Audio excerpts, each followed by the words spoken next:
भी नहीं कर पाएगा। इसीलिए बड़े लोग कंजूस होते हैं। वो कंजूस इसलिए नहीं होते कि उनके पास खर्चा नहीं, उनके पास इसलिए कंजूस है कि पैसा है।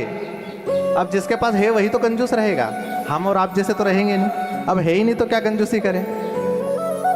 जिसके पास है वही बचाने के लिए कंजूसी करता है। तो ज्यादा होना पैसा भी एक पर एक दुष्परिणाम है। नहीं है तो बड़े आनंद में है, बड़े चैन से सो रहे हैं। अब जिनके पास पैसे हैं वो भैया अपना पैसा कहाँ रखें, सिक्योरिटी रखे, कुत्ते पाले, भगवान कोई ले नहीं जाए, छिड़प नहीं जाए, रात भर इसी चिंता में रहते। मैंने कहीं पढ़ा था, एक घर पर एक सेठ के पास बहुत पैसा,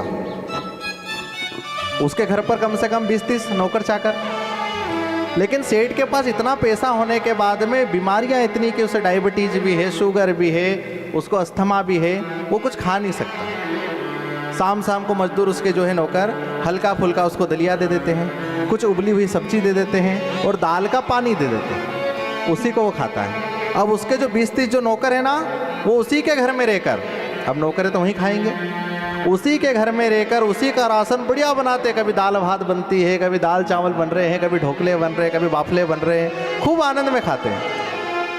अब बताओ यहाँ पर सबसे बड़ा सुखी कौन?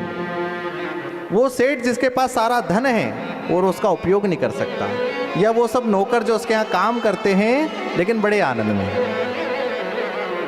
तो हमें सेठ नहीं बनना, हमें भगवान का नौकर बनना है कि भगवान तू हमें दे, तेरे पास जैसा है हम तो आनंद में तेरे नौकर बन के खाएंगे। कौन कौन है जो भगवान का नौकर चाकर बनना चाहता है?